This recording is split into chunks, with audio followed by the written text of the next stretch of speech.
More than 6 in 10 Canadians say Facebook will have a negative impact on fall election, survey.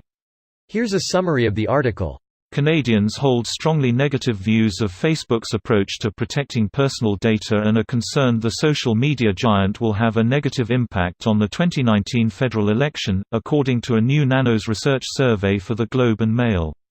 The survey found more than 7 in 10 Canadians think Facebook does a poor or very poor job of monitoring how the platform is used to influence politics.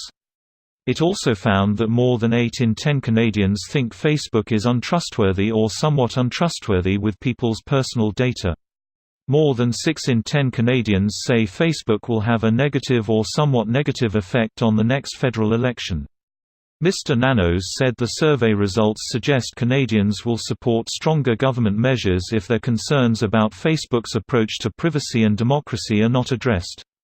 The results are based on a hybrid phone and online random survey of 1,000 adult Canadians conducted between February 2 and February 5 as part of an omnibus survey.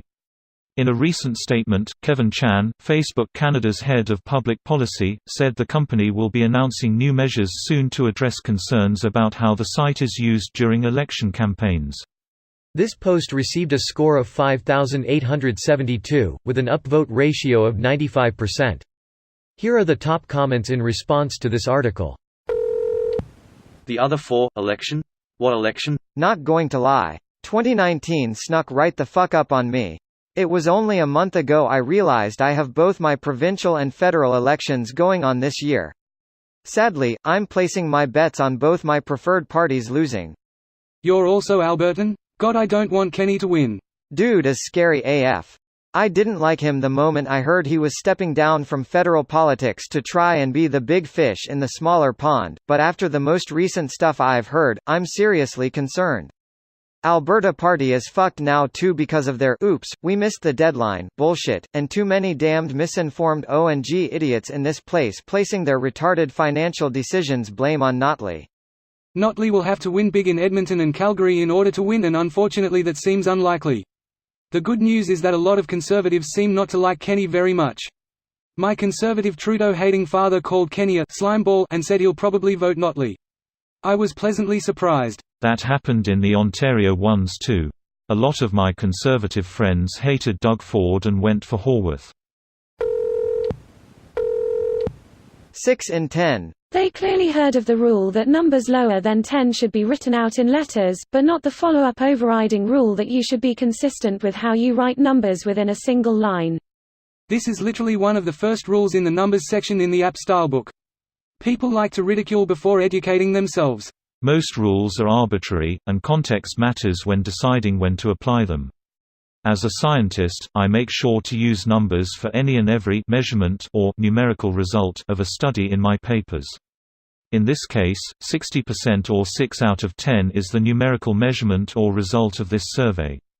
Adam bought 4 apples at the supermarket to feed his 11 children, is an acceptable use of the app stylebook rule. But for survey results, 4 out of 11 people think unicorns are fictional, is awkward and poorly communicates the relevant result visually to the reader. Is it just Facebook or is it all stupid websites like it? Reddit, for example.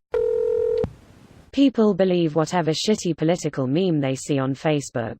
Social engineering from foreign countries and radical right-wingers tearing this country apart.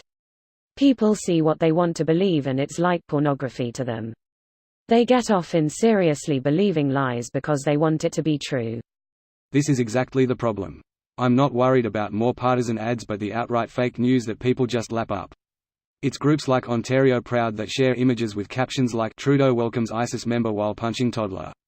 We need to fight this. These memes can have the most outlandish captions, and because there's zero accountability on Facebook memes, people will eat it up and consider it as fact. With Facebook's share button, these spread like a virus. This video was automatically created by Reddit to speech.